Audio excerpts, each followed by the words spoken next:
It's Monday, the 13th of June, 2016. Happy birthday to Steve Novak and Hassan Whiteside.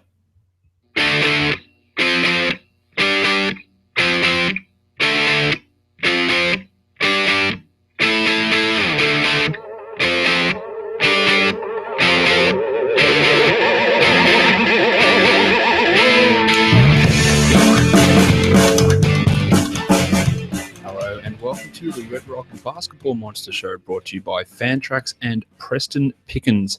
My name is Josh Lloyd, and if you want to be a sponsor of the podcast like Preston Pickens, all you need to do is leave a review on iTunes. Of course, if you want to be a sponsor like Fantrax, send me an email.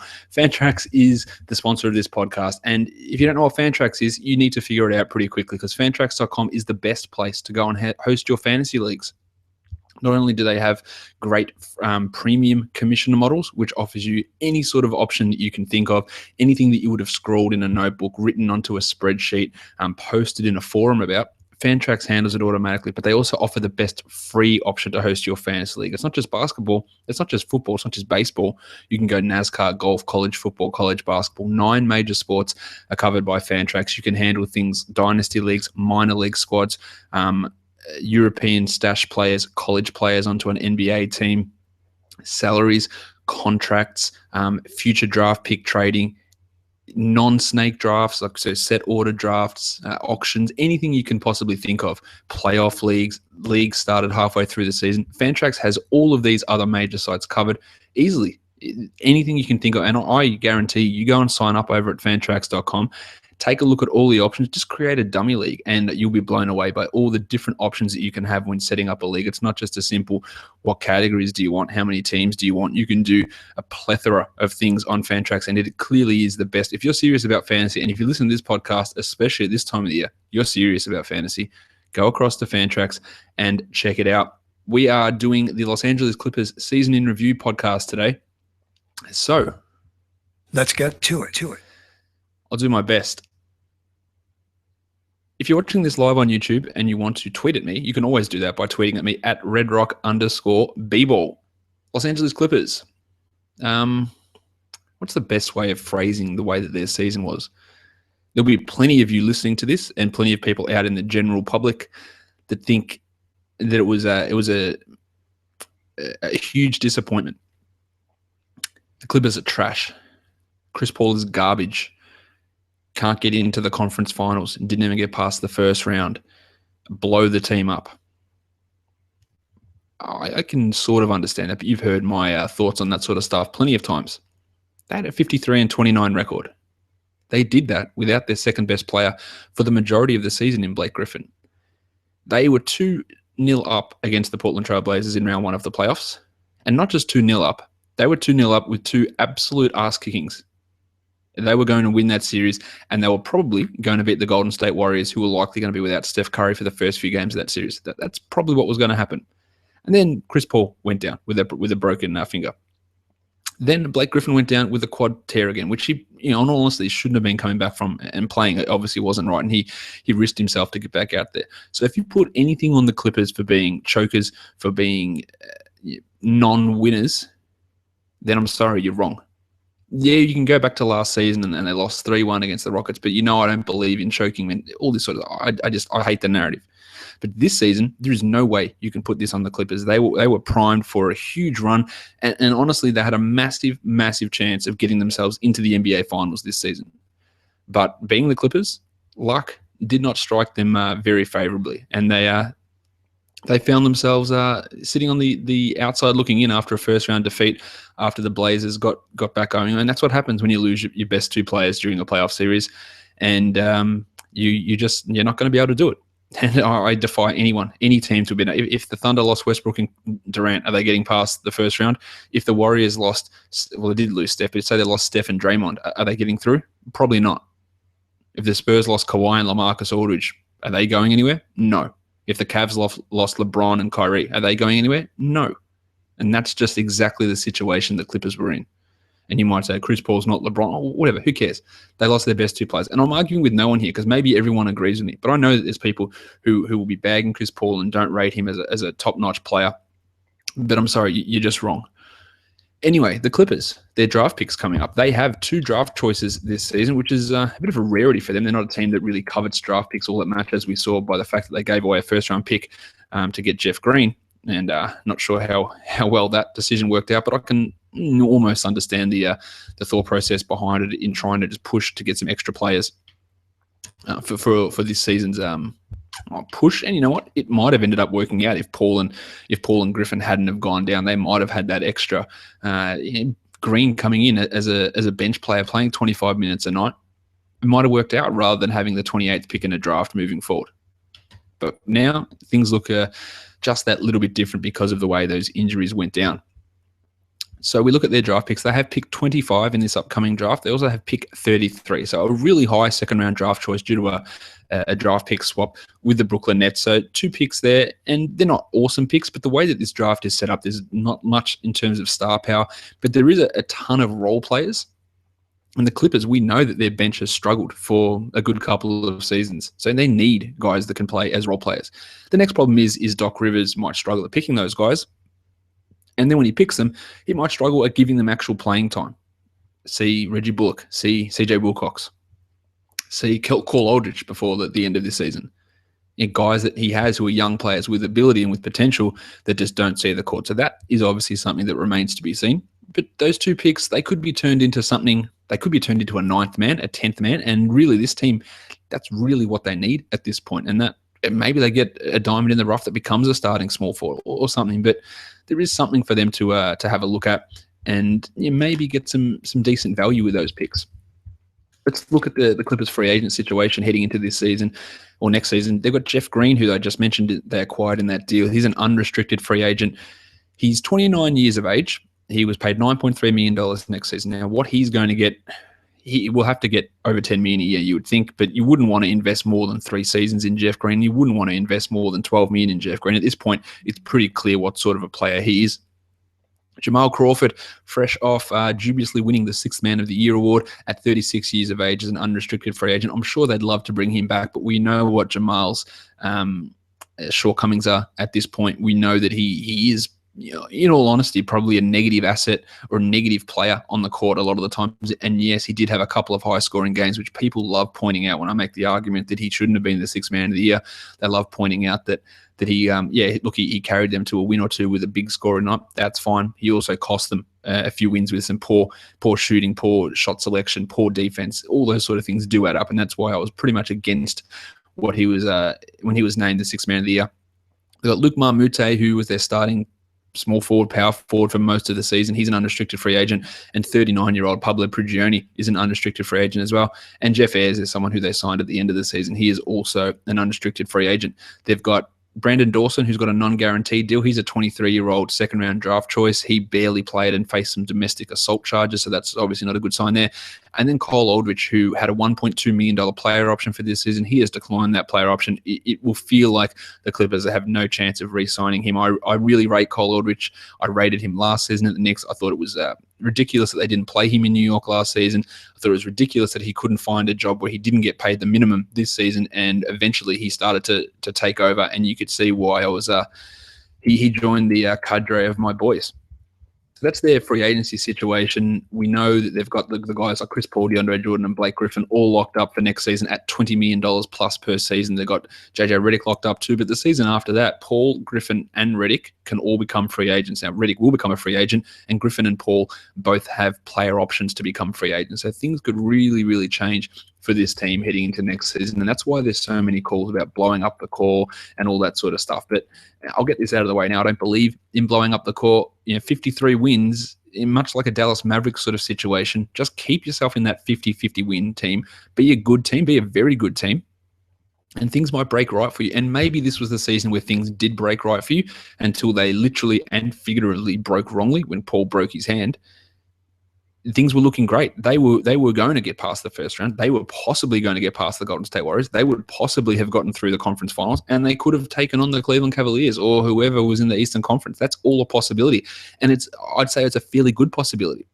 If you're a team that wins 30 games, you've got no possibility of doing that. And with 30 teams in the NBA, you go and you tank, you blow it up, whatever. What's the chances that then every pick or decision you make hits? and you become that powerhouse again. You're the third seed in the Western Conference. You're pretty bloody good as it is, or fourth seed or whatever they were. You're pretty bloody good as it is. I would be inclined to try and keep it for one more season unless you just get a ridiculous deal. I wouldn't be saying, let's trade Blake Griffin to the Celtics for pick 3. Let's pick 3 and Jay Crowder, whatever. That doesn't work for me as the Clippers. I'm not sure why you do that. I reckon you run it back one more time.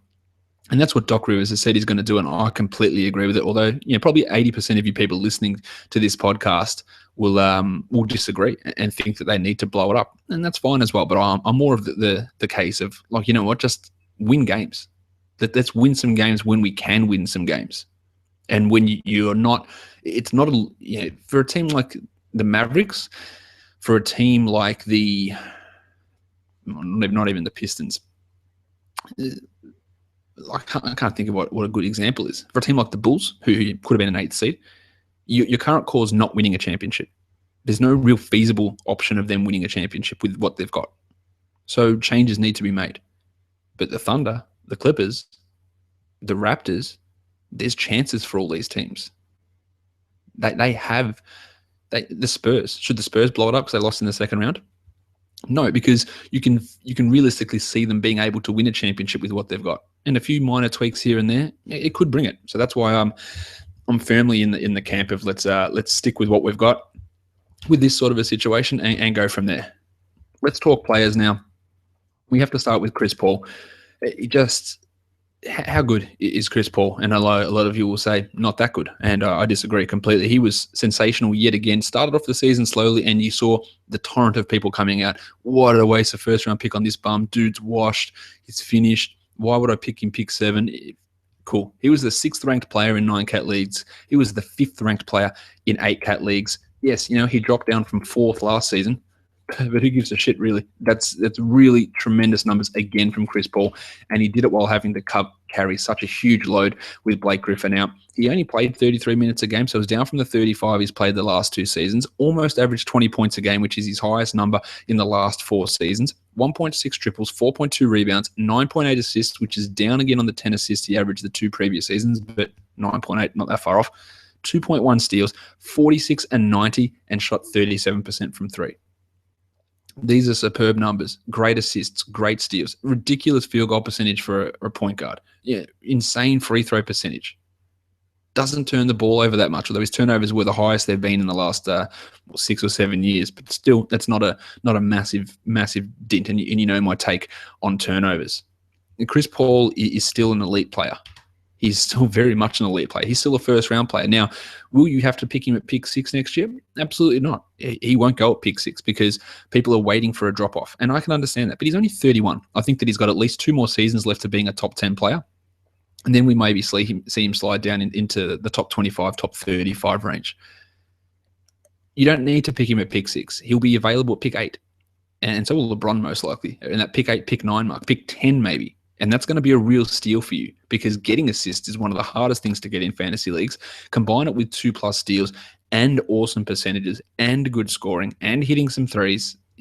What more can you ask for? I don't think you can really ask for much more than what Chris Paul provides. He led this team in win shares comfortably at 12.7, a massive 9.2 offensive win shares, huge win shares per 48, massive box score plus minus of 7.8. And for a point guard to post a positive defensive box score plus minus, that's always a positive as well. And yes, it was only 0.5, but still, when you got guys out there, -2s, -3s as star point guards, it's a real win. He's a great defensive point guard. He had a usage of 27, but shot 58% true shooting, which is awesome. Had a PER of 26. I don't know much more I can say about Chris Paul. He will remain a top 10 player next season, and he should remain a top 10 player the year after, but you won't need to pick him in that 6th range. He will be 8, 9. You might even get him at 12. And that, in a dynasty league as well, you get him later. He won't be a first-round pick in a dynasty league in a 12-team format. He'll be outside the top 12, I'm pretty sure, because we're all waiting for him to drop off, plus the negative connotations associated with his game, with the losing, and that means people sour on him somewhat. But you'll get a top 7 guy for the next 2 seasons. And in Dynasty, how hard is it to project more than 2 seasons ahead? It is really tough.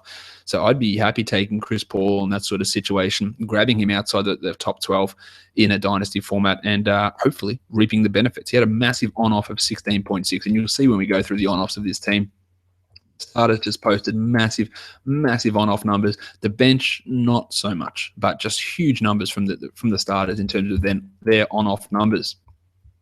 Let's talk Blake Griffin.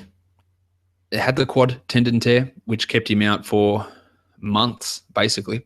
Then he had the broken hand issue where he punched the trainer in the face. We know about that. But in the end, that isn't what kept him out. It was the quad tendon that still kept him out, because even when he was ready to return from the hand, it was still the quad that was bothering him. It was still the quad that was bothering him in the playoffs, and it was the quad that ended up keeping him out of the playoffs. So he came back knowing there was risk to re-injure himself and played through it, because they could see the opportunity that was presenting them. Really put together a pretty decent season. So Griffin's season, in the end, it's a disappointment. I think it's fair to say.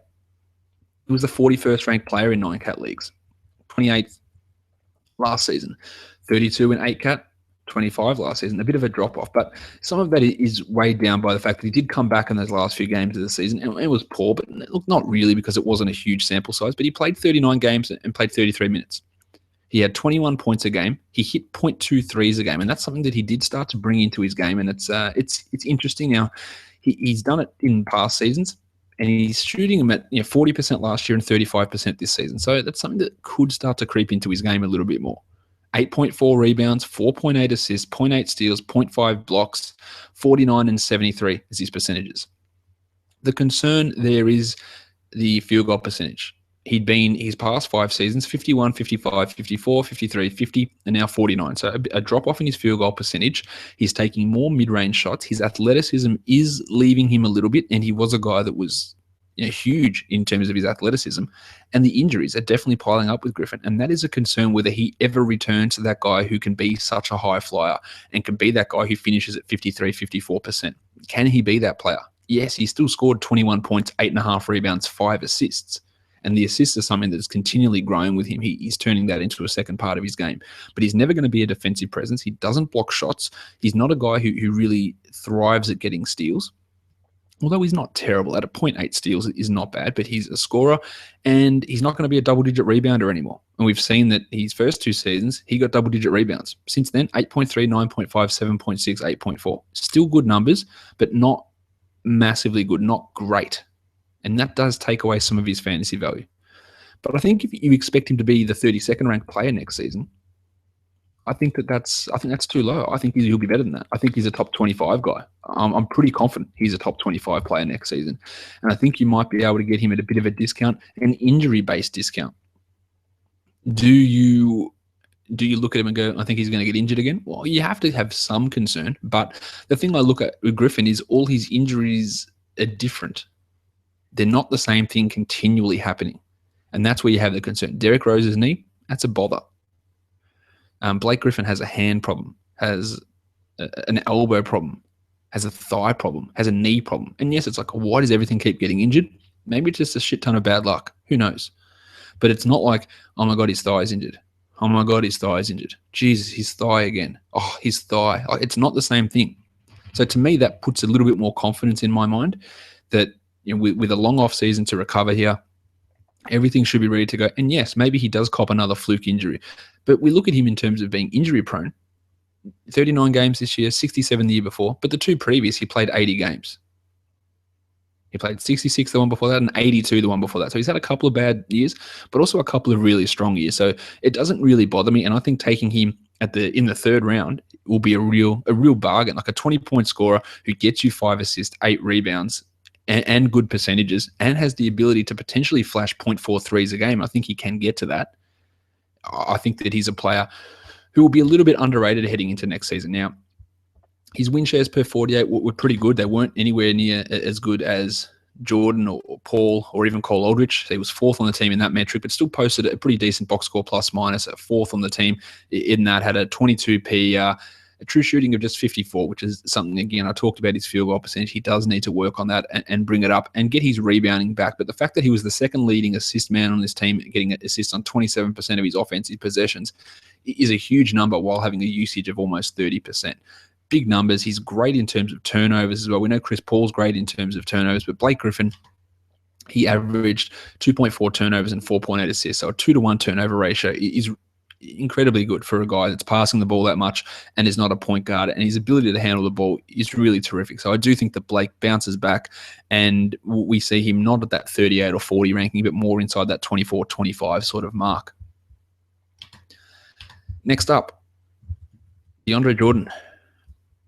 I really like DeAndre Jordan, but when you look at his rank, actually back to Blake, he had a 3.9 on off, so not a big on off number there, but when you get to these next couple of guys, you'll see what I mean by this core carrying them. DeAndre Jordan's on-off was 13.7, so that's a huge number. 9-cat leagues, he was the 71st ranked player. 8-cats, he was 70th. But that means shit, because his free throw percentage is so poor that it drops all of his other numbers down.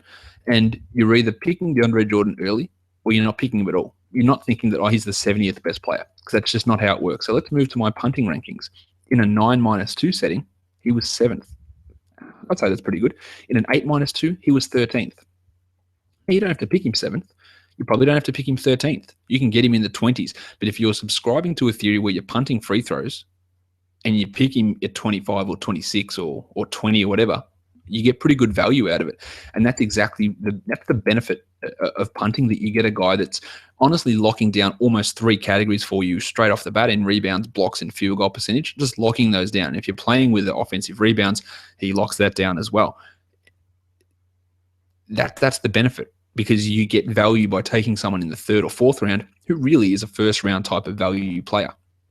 He got himself onto the first team All-NBA team, which I think was wrong, but he did have a really good season, and he is still underrated in terms of what he can do. But 12.7 points, 13.9 rebounds, he got 1.2 assists, 0.7 steals, 2.3 blocks, and shot 70% from the field and shot 43% from the line. And just another reminder, if you have DeAndre Jordan, you cannot compete in free throw percentage. Cannot.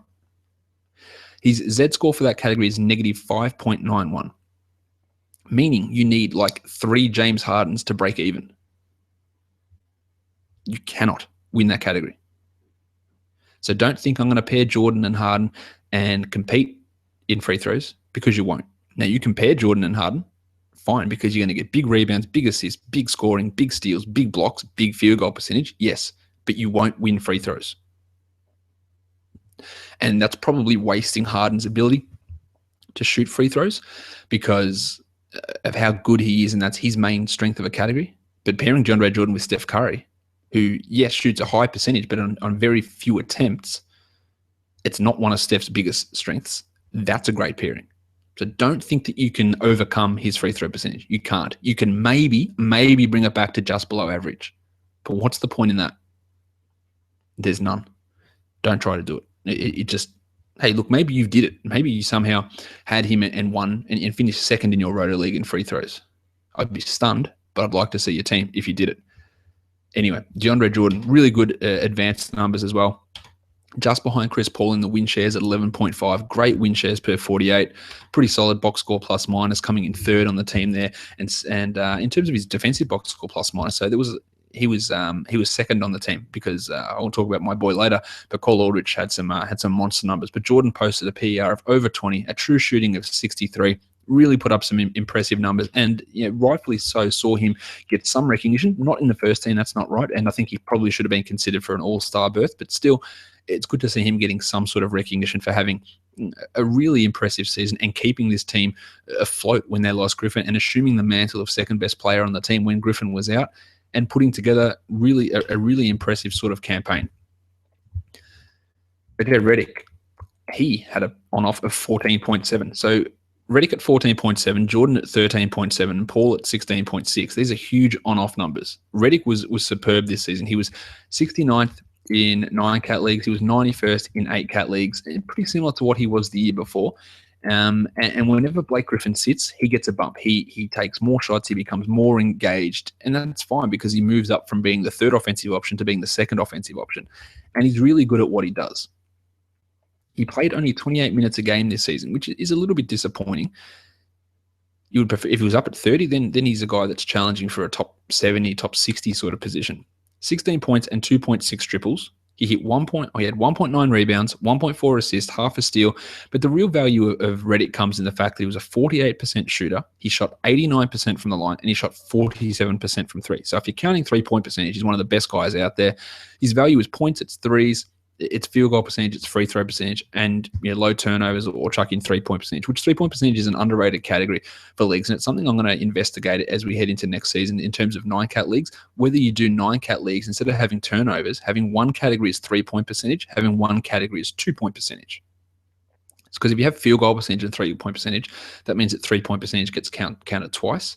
But if you split it into 2-point and 3-point percentage, I think it's a nice way of doing it. And 3-point percentage is something that doesn't necessarily favor small guys. It favors some. It also hinders some. It doesn't necessarily favor big guys. It helps some. It hinders some. And some it's completely neutral. So I think that 3-point percentage is a really interesting category to consider for 9-category leagues instead of turnovers. Just something I'm throwing out there randomly. But Redick was really good again this season. And people talk about Buddy Hield as a draft prospect. I think that Hield can become Redick. I think that's the way that he can look in the league. And that's still a really productive player. And Redick is a super underrated player, a really good defender. And Hield is not that defender at this point. But Redick is just a tremendous shooter, a tremendous scorer. And that's what Hield can become 5, 6, 7 years into his career, I think. Redick, you would imagine, just remains that sort of player who's a decent later round pick, who you're going to get no issue with your percentages. You're going to score and you're going to hit threes. And that can be valuable because sometimes the players who might hit you 2 threes a game do it on 39% shooting. He's doing it on 48% shooting and not only not hurting your field goal percentage, but actively helping it. And that can be really valuable. And that's something you need to pay attention to when drafting. In terms of win shares, he was second on this team. Not a surprise. Win shares per 48, he was fifth. Good numbers. Defensively, his defensive box score plus minus didn't show up well at a negative 2.7. But for any of you who played DFS, you knew playing a shooting guard against the Clippers was death because they were the best team at defending shooting guards for the majority of the season. And a lot of that comes to the way that Paul defended and Jordan defended, but it was also the play of Redick. So he was still pretty impressive on that end, even though those defensive box score plus minus numbers don't necessarily add up. But when he posts a true shooting of 63, that is an awesome number for a shooting guard. He posted a 17.5 PER.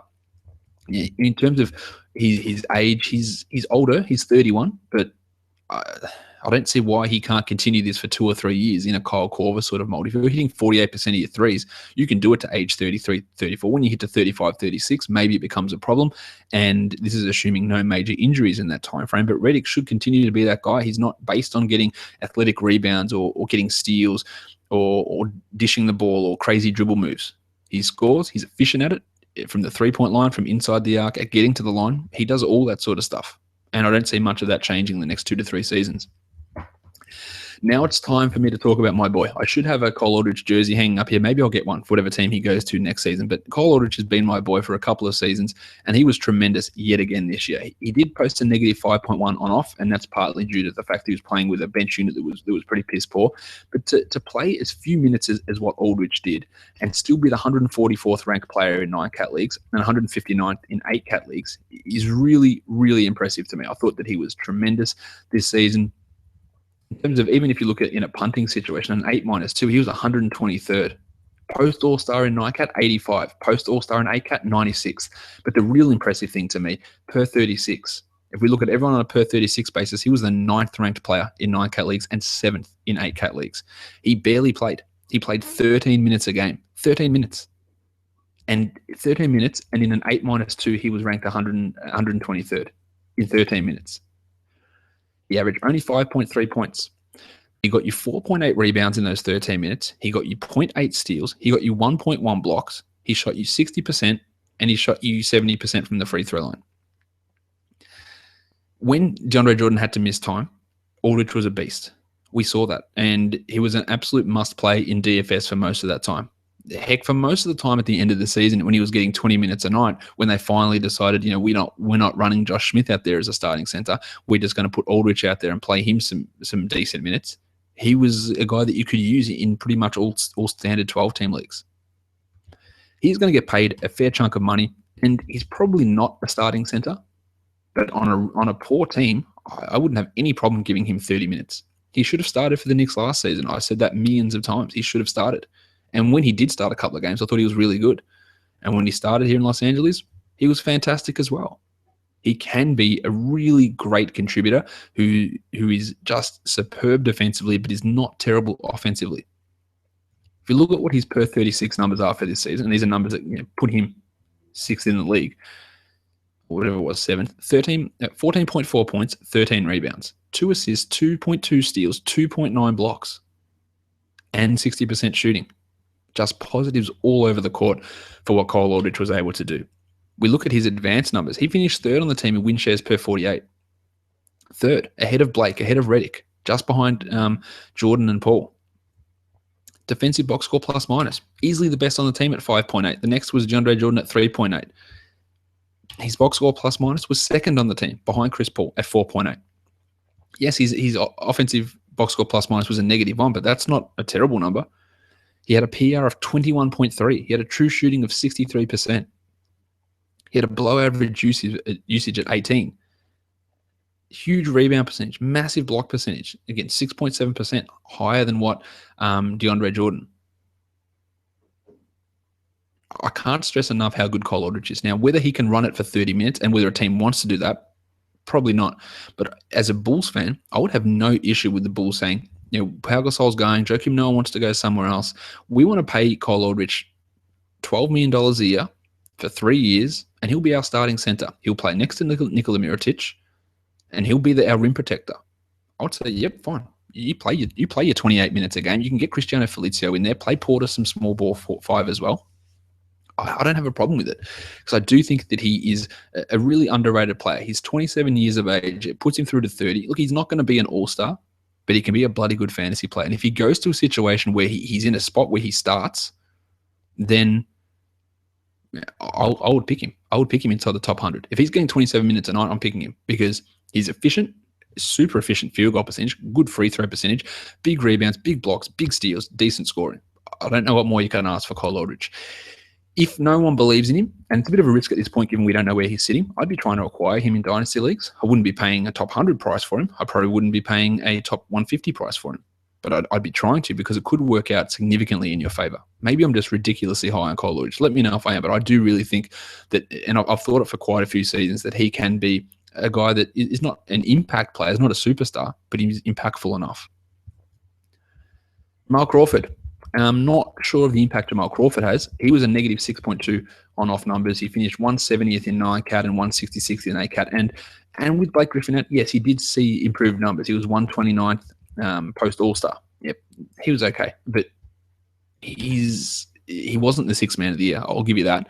He wasn't as good off the bench for this team as what Aldridge was. Aldridge was a better sixth man on this team than what Crawford was. But yes, he played 27 minutes a night, and he averaged 14.4 points.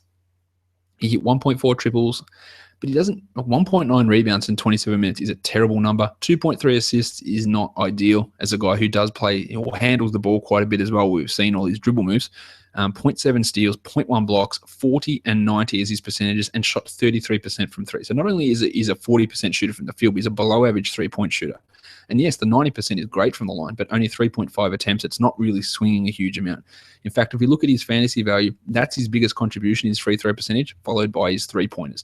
And his scoring is right on average. And that's the thing you've got to pay attention to in fantasy is 14.4 points is basically the average amount of scoring. So it's not like, well, that's a great number.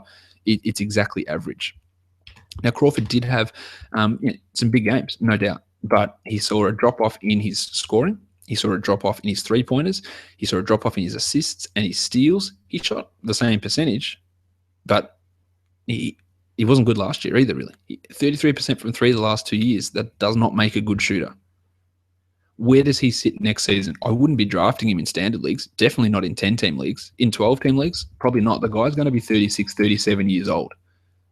He provides nothing apart from threes and free throw percentage, really, and that'll probably decrease. If we look at his advanced numbers, they're not all that pretty. Jamal Crawford was a -2.6 in defensive box score plus minus. He was a -2.4 defensively. We know he's an atrocious defender. He was also a negative offensively because he takes bad shots. He has bad shot selection, and then he doesn't hit them. And he's very much in the form of Kobe Bryant in terms of people love looking at him. Wow, but look at him. He dropped 35 points in one game. Nah, he saved the team. He scored 35. Cool, but he probably took 15 unadvisable shots or inadvisable shots in that game. He probably gave up 40 points going the other way, but you see a big contribution in the scoring column, and it's all thumbs up for Jamal Crawford. But overall, he's losing you games. He was a below average in PER. His win shares per 48 was below average. It was actually 11th on the team. His total win shares at 3.3. That's not a terrible number, but he did play quite a few games, but it placed him 6th on the team behind Aldridge, behind Griffin, Reddick, Jordan, and Paul. And that's sort of where he should be sitting in the scheme of things. Nothing really great about what he did. A 53% true shooting on 25 usage is not a good use of those 25% of possessions, not being able to hit them at an average rate. And I don't believe that Crawford should be someone you're entertaining in 12-team leagues next year. If you've got him in a dynasty league, I'd be trying to ship him out, because I think that at that age, obviously, how long's he got left? And the decline should continue, much like we saw it with Bryant. Speaking of declines continuing, Jeff Green came across from the Memphis Grizzlies. Now, he had some pretty decent games in Memphis when the injuries hit, when Gasol was out, when Zach Randolph was out. But overall, who is he? He's not good. He was 169th in 9-cat leagues and 174th in 8-cat, but once he joined Los Angeles, he went from 151 to 210, and that's without Blake Griffin playing. So he had an opportunity to come in and be a starting power forward, but Doc Rivers, who loved him from his time in Boston, couldn't trust him enough to play him enough minutes to really have as big enough impact to be out there and say, well, you're playing 30 minutes a night. That didn't happen. They were giving minutes to Wes Johnson, which is fine because I like Wes Johnson. Luke Mute was playing minutes over him. Lots of different things that were sort of working against him being a good fantasy player, because in the end, he's not a player who, now we don't know where he's going to go, but someone will probably overpay for him, and I really look forward to seeing who that's going to be. But he averaged 10.9 points in Los Angeles last season and only got 26 minutes. And again, this is without Blake Griffin. He doesn't get 0.8 blocks, 0.7 steals, 1.5 assists, 3.4 rebounds. These are not good numbers. 33 from 3, 43 from the field, 62 from the free throw line. Like, what about that? Any of that is good? None of it. He might go to a team and they go, oh, look, Jeff Green's going to be our starter and play 30 minutes. And don't get sucked in. It's not something where I think that he can change anything about what he does. He'll have some games that are good, no doubt. He'll have some stretches of games that are good, no doubt. But will it last? Probably not. To me, he's definitely on the way down.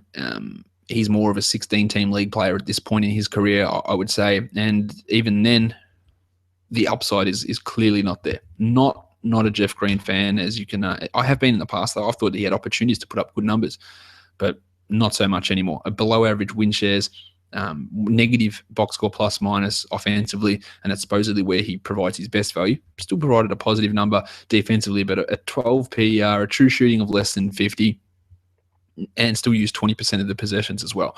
So nothing superb about Jeff Green. He is 29 years of age, so he's older than you probably think as well. So where does he go from here? And the only answer I can give you to that is really down. If you couldn't find himself 30 minutes on a team without Blake Griffin and was just gagging for someone to play the power forward spot, and your other opposition was Luke Mute, then I'm not sure where Jeff Green goes from here. Wes Johnson is a player that I do really like. He's a real decent fantasy contributor. Now he is a player who's declined his player option next season, so he will be a free agent. He was the 159th ranked player in 9-cat leagues and 185 in 8-cat leagues. But what he can do, if he's given enough minutes, he can be a 111 player. We've seen that when he was back playing for Mike D'Antoni and the Lakers. Maybe he heads to Houston and becomes their starting power forward. Then he would be very interesting, because he's better off playing as the 4 than playing as the 3, playing as a small ball 4. I think that's definitely where his value lies. Now, playing this season in Los Angeles, he averaged 20 minutes a game and only 6.6 points, but he's still got 1.2 triples. He still had 3 rebounds. He still got a steal and still had 0.7 blocks. And they're really good numbers in 20 minutes. And obviously in 30 minutes, it's comfortably a 111. 40% shooter is a down part of his game, though. That's obviously not great. 67 from the line and 33 from 3. So the shooting is something that is a bother for him. But I think as he plays as a power forward, that should be able to increase those numbers a little bit more. And he couldn't do that a huge amount in Los Angeles because they were playing Jeff Green there and obviously Blake Griffin there to start the season. But he's someone to definitely watch as the season progresses. And if he heads, or not as the free agency works its way out, depending on where he goes, then he becomes a player who you might have sneaky value. if he's playing the 4 and they're looking to give him 25 minutes a night, then 14-team leagues absolutely need to take notice. And even 12-team leagues, he's a great source of those hard-to-come-by stats. And you get all 3 of those in one player. There's just not many guys that do it. So he's a player that I am interested in. I am really intrigued to see where he ends up. His advanced numbers were okay and a really solid 1.8 defensive box score plus minus. He was a positive overall in box score plus minus, and that put him ahead of guys like Jeff Green, like Jamal Crawford. More valuable, and I would say that's fair enough because what he does defensively towers above what those other guys can do, and that's exactly what he is. True shooting percentage is not good at 51, but again, still better than Jamal Crawford's. But he's not a high usage guy. Using just 16% of percentages, so it doesn't hurt you as much as say what Crawford can do. So I think Johnson had a relatively successful season. He's not going to get the contract that Jeff Green gets. He's probably not going to get the same contract that Crawford gets. But I think overall he could end up being the more useful player out of that trio of guys, no matter where they end up. And if he goes back to the Clippers and is on a 20-minute roll, then you leave him for those 16 to 18-team leagues and stream him in when necessary to get some defensive stats. But land him in Houston, and D'Antoni's going to play him 27 minutes as a stretch 4. I'm okay with grabbing him in the last round because I think that those 1-1 stats are just so hard to come by. Austin Rivers. It's really fun to bash on Austin Rivers for a lot of people. Not me, but I think that we all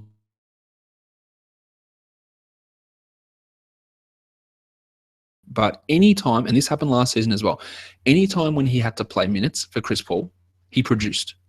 And maybe we get more respect from him from a fantasy point of view because he put up fantastic numbers. He was a must-play DFS guy when he got the opportunity and really put up some big numbers. Now, a negative 13.2 on-off is pretty piss poor. 271 in 9-cat's not ideal. 255 in 8-cat is also not ideal. Still, what Austin Rivers was able to do, I think, was pretty good. 9 points, 0.9 threes, 2 rebounds, 1.6 assists, and 0.7 steals, and he shot 44%. That's not terrible as a guy who's been noted as a poor shooter. Now, he needs to work on his 3, just shooting 33% there, and 68 from the line is a concern too, and that gives concern as to whether he ever can become a decent 3-point shooter. But he found a way to score. He hit some threes, and he was pretty aggressive and did some decent stuff on defense. I think that Austin Rivers would have to be pretty proud of what he did. He took his numbers up in scoring, in 3-point shooting, shot a better field goal percentage, better free throw percentage, and better 3-point percentage. And that's really all you can ask for a player. Now, Rivers, like Wes Johnson, has also declined his player option. Whether he returns to Los Angeles, you would have to think that he would, because who else is the backup point guard in this team, and what other options do they have to bring in other backup point guards? But Rivers is a guy that the 271 ranking is not flattering, but I think that he can find himself potentially becoming a top 200 player next season. I wouldn't put that past him. I think that he can be that guy. I think that he's learnt a lot, and he has improved a lot throughout his time in the league. Not good advanced numbers, negatives in both offensive and defensive box score, plus minus, below average PR, poor true shooting, poor win shares, but I think that he gained a lot more respect, and I think that he shouldn't be treated as a joke. And if Paul goes down, then you absolutely grab Austin Rivers in every situation, because in DFS he's going to produce, and then in seasonal leagues he's going to play. He's going to put up numbers. It's just what's going to happen with him, and we've seen it now over 2 seasons that when he gets put into the starting lineup, the play might not be awesome. That's fine. It might not be. Well, look at Austin Rivers. He should be an all-star, but it's solid, and the fantasy stats are definitely there for him, and that's. In the end, that's really what we're talking about here is trying to work out who's going to get fantasy stats when they get the opportunity. And Rivers is one of those guys who can do that, and we have seen do that. I just want to bring up his splits and see what he does when he gets minutes. That's always an interesting, and you can check all this stuff out on Basketball Reference as well. Let's have a look. In the games where he played between 30 and 39 minutes, he averaged 15.6 points, 2.4 rebounds, 2.8 assists. He shot 44% from 3 in those games, again, with better players around him, 44% from the field, true shooting of 51, and took a bigger usage of 21 as well, and he had himself some a steal a game, some pretty decent numbers. In 34 minutes in those 5 games, 15.6, 2.4, 2.8, they're not bad numbers. And I think he's someone to watch. Well, I think he'll be back with Los Angeles, and he becomes an automatic add if Chris Paul goes down. Paul Pierce. We don't know if Paul Pierce is going to be back next season. He could very well retire. He struggled a lot. He's 38 years old. He has got one more year left on his deal. It was a pretty weird deal to sign him to three seasons last year because he was going to be 40. And yes, we saw some pretty decent play from him in Washington, but he dropped off considerably. He was the 305th ranked player in 9-cat leagues, 310th in 8-cat leagues, and that's a drop from 114th last season. So a huge drop off from Pierce. He only played 17.6 minutes a game. He was unplayable in a lot of situations. He had to rest. He averaged 5.8 points in 1-3, 2.6 rebounds, and shot 36 and 79, including just 31% from three. It's safe to say that Paul Pierce is not a fantasy option in any real situation. Maybe a 30-team league. If it's not a dynasty, you consider him. But apart from that, like what?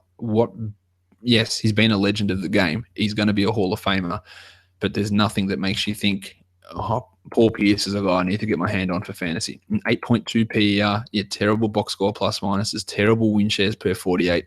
Nothing is appealing. Speaking of nothing appealing, Pablo Prigioni was a negative 10.4 on court. He ranked just outside the top 300 in both 9 and 8-cat leagues, and he's 39 years old. He's older than Paul Pierce. What is he going to do? At 13 minutes a game, he averaged 2.3 points and 2.1 assists and 0.8 steals. Now, when he gets a starting opportunity, you're going to get assists, you're going to get threes, and you're going to get steals, and that's a given. But at 39 years of age, his body obviously can't hold onto a starting role. And he's not good enough to hold onto a starting role. It's just going to be a spot start situation, and even then, it's going to go to Rivers. He's going to be a third point guard. He won't find himself inside the top 300 next season. I'm pretty confident with that. He might not even find himself in the NBA. He might, at that age, he might not find himself playing. He's an unrestricted free agent. Maybe he goes back to Europe. I don't think there's a huge amount to be really gained by really dealing a huge amount with Pablo Prigioni for the season. That's fair enough. Luke Mamute started basically all of the season for this team. Fair to say he's not really a fantasy darling. He played 75 games and started 61 of them. Didn't do much with them. 357 in 9-cat leagues, 363 in 8-cat. Now, he was the starter for the Philadelphia 76ers last season, and they said, you know what, Luke, you're probably not the right player for us. But Doc Rivers went, nah, Luke, come across. We'll start you all season. It was an odd decision. Yes, he provides really good defense, but statistically, he does nothing. He played 17 minutes a night for 3 points, 2.3 rebounds, and 0.6 steals, shooting 46% and 33% from three. His advanced numbers, defensively, good, 1.5, but he's such an offensive negative. He's a -3. It gives him an overall negative value. He's a negative in win shares. He had a PER of 7.3. He's a poor shooter. Yes, his defense is good, but the 17 minutes that he's out there, the team, he struggles because he's 0 on offense. Now, he played with those starters a lot, so his on-off of 7.8 looks really good. And some of that's him providing defense. But you've got to be able to do something on the other end, and he is just someone that's completely ignored. Fantasy-wise, I think it's fair to say that we don't have much of a hope for Mamute moving forward. A player we should have some hope for is CJ Wilcox. He had a nice 3.2 on-off, and that's great because a lot of the bench guys were negatives. Now, he didn't play much, but I thought that he improved. He went from 444th in 9-cat as a rookie to 382, and it's not a big jump, but it's enough to make me think, okay, 120th in 9-cat per 36, and that's another thing where I start to go, okay, maybe we're seeing some CJ Wilcox here. He started to actually get playing time, which is something that Doc Rivers refused to do for big chunks of the season. I personally would rather them get him out there than Jeff Green or Jamal Crawford and actually see how he can build something for the future. I think that he can be a decent player. He shot 39% from three. That's a really, really good number, obviously. He only scored 2.8 points a game, but he did it in 7 minutes. Times 4 gets you to 28 minutes a night. He's scoring 12 points. 12 points in 28 minutes, I don't think that's terrible. And that's where his per 36 rankings come in. 14.5 points, 1.9 triples, 2.7 rebounds, 2.3 assists, 2.1 steals. Good numbers. He's got to work on a few things on his game, but he's a decent free throw shooter. He's a good three-point shooter. He's got a lot to work on, clearly. But I think that going from 444 to 382, we could see him push to 320 or inside the top 300 next season if they start to give him more minutes. And I really think that they should, because who else have they got to build on this team? When I did my player comps for CJ Wilcox, the top 3 guys that came out, the first one was Lucius Harris, the second one was Mike Woodson, and the third one was CJ McCollum. And obviously the McCullum one is an interesting one because this is McCullum, it compares seasons. So it's CJ Wilcox's 2016 compares favorably to CJ McCullum's 2015, both of their second seasons. And we saw what McCullum did in his third season. Tremendous. Now Wilcox isn't going to have that sort of impact next season. It's just not going to happen. But he's also similar to CJ Watson, who's been a decent NBA player. There's a few guys on this list where I look at it and go, all right, I think there's something about CJ Wilcox. We saw Reggie Bullock leave the Clippers and start to put up some decent numbers in Detroit. Eventually, Doc's going to have to start trusting him, and he did trust him a little bit more last season. So I do think that Wilcox, if you're ready to you've got to be deep, and you've got to be thinking, I'm acquiring a player who might have top 220 upside, and it might happen in 2 years' time. But you could get him for zero. In a 400 deep league, you might just be able to find him. You might be able to get him for nothing. And I think that he could be useful. For a guy that was as poor as what we might think he was, his win shares per 40 were only just under average. His box score plus minus was a negative 2.4, better than Jamal Crawford, better than Paul Pierce. A PER of 12.9, again, better than Pierce, better than Jeff Green, better than Lance Stevenson when he played in this team, better than Marmute, better than Pablo Prigioni, better than Wes Johnson. There's a fair bit to like about CJ Wilcox. He's not going to ever be a top 50 player. He might have one top 100 season in his career. That's not a big stretch. But I think that he's a guy that year 4, year 5, we really might see him start to not take over, but really start to make somewhat of a name for himself. And now is a time to really have a look at him and seeing if you can acquire him. But because there are some players I look at and go, I don't think this guy's anything. But I think Wilcox showed enough and is underused in Los Angeles. And we know that that's Doc Rivers' proclivity is not to use these young players. I think that he's someone that you can sneak and maybe get yourself a bit of a bargain. It's a long shot, no doubt. It's a long shot, but it might pay off. Brandon Dawson was we've got Jeff Ayers here. We don't need to talk about Jeff Ayers. Jeff Ayers was signed for the rest of the season. He likely won't be back. Brandon Dawson, I thought he was going to be an okay player. He played 5 minutes a game in 6 games. We don't know really anything about Brandon Dawson at this point. He looked okay in summer league. He's a bigger sort of body player. Not a terrible guy to look at for the future, but nothing he did this year really should give us hope for the future or anything along those lines. None of his advanced numbers are great because the sample size is all pretty small as well. If I'm grabbing a young player off this team, it's Wilcox and it's not Dawson, but we might see something extra from Dawson this season, especially if Aldridge leaves. He just moves into that big man pecking order, just up a one step. But that's assuming that they keep him around because he has got a non-guaranteed deal for next season. I would hope that they would. And I do think that he can provide some rebounding ability for this team, maybe a little bit of defense. If he works on his game, his defense was streets ahead of what he was able to do offensively. We didn't see anything really to gain much from Dawson, but he's not someone that I'm completely writing off just yet. All right, it is time now for a quick break in the show, and then I'm going to be back to answer your questions regarding the Los Angeles Clippers.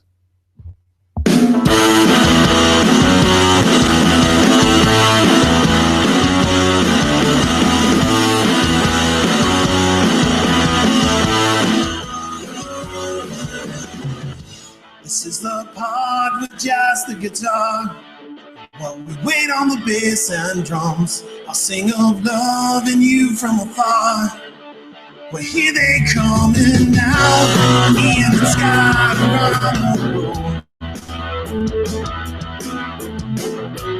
As we hit the halftime break, the chorus let you know you can't see what I see. Whenever I'm around you, you breathe, it fills me just like a moment in the sun.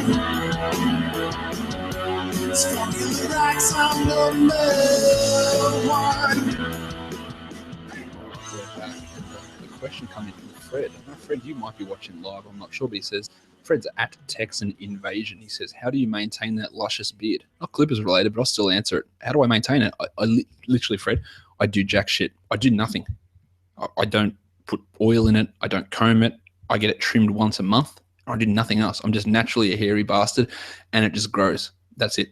I do nothing. And not everyone can be blessed with as much hairiness as I've got. It just happens. maybe I'm looking to invest in a beard oil. If anyone listens to this podcast and uses a beard oil, let me know. My hairdresser's trying to get me one that he reckons it might be worth looking at. Let me know if you use a beard oil and which one you use and why it's good. But how do I maintain it? I literally do nothing. And that's basically how the beard started, because I could not be stuffed shaving it every day. So I didn't. And here we are, all hairy and bearded and shit. All right, let's talk Clippers again. Some really good questions came through here. Nathan Ritchie says, do you think Doc Rivers is successfully filling the roles of both coach and GM? I'll give you a quick answer. No. We saw glimpses of Blake Griffin hitting threes this season. Will he develop a three-point shot in the future? Yeah, I think he will. I think that he's obviously taken his game and he's developed his game tremendously throughout his career, Griffin. The ball handling, the passing, the shooting. When previously he was a dunk and lob and catch guy, now he can hit those outside shots. And yeah, I don't think he's ever going to be a player who hits 1 3 a game like Boogie Cousins or Al Horford, although that might come. But half a 3.6 threes a game is definitely possible for Griffin. If you're hitting him at 35%, maintained at that rate, I think that's absolutely fine. And yes, I do think he can do it. Is Doc Rivers successfully filling the role of coach and GM? He's had a lot of mistakes. The Cole Aldrich signing was brilliant, but he also then didn't know how to use Cole Aldrich for half of the season. Paul Pierce didn't work out. Jeff Green didn't work out. Who else is there? Josh Smith didn't work out. Lance Stevenson didn't work out. A lot of the moves that he made just were terrible. Is it in the team's best interest to keep the core 3 guys together or go in a different direction? I spoke about that at the start, Nathan. I think keep them together. John Murphy says, Blake has seen his field goal percentage drop steadily in the last few seasons. Do you think we will ever see it at 52 plus again? No, I don't. I think that some of that is to do with athleticism and having to take his game out to the perimeter because he doesn't want to bang it in low. He doesn't have quite the same athleticism to jump and grab rebounds and do putbacks like he used to. He's still plenty athletic, but he's just not that same freak that he was. And the injuries have taken a toll on him. So, no, it might get back to 50, 52, 53 is a stretch. And I think 47 is probably as low as we'll ever see it. Where do you think he bottoms out? Oh, there you go, 47. Last question is a really good one. I like this question. Drew Way, do you think CP3 will likely return top 15 value next year in a 12-team 9-category head-to-head league? Absolutely, I do. No doubt in my mind. I own him in a dynasty league with that format, and I'm trying to determine whether he's worth keeping for $50 of a $220 budget. There'll be a few big names available in the free agent auction as well, such as LeBron and Harden, both of which will go for $70 to $75, given how this league's auctions have gone in the past. Well, that's different. Yes, I think he'll be a top 15 player next season. $50 on the surface is a bargain, but you're talking dynasty. If James Harden and LeBron James are going for $70 each, there's a problem with your league that is valuing LeBron and Harden the same, because that's a real issue, because Harden is significantly better than LeBron, and Paul is significantly better than LeBron as well, I think.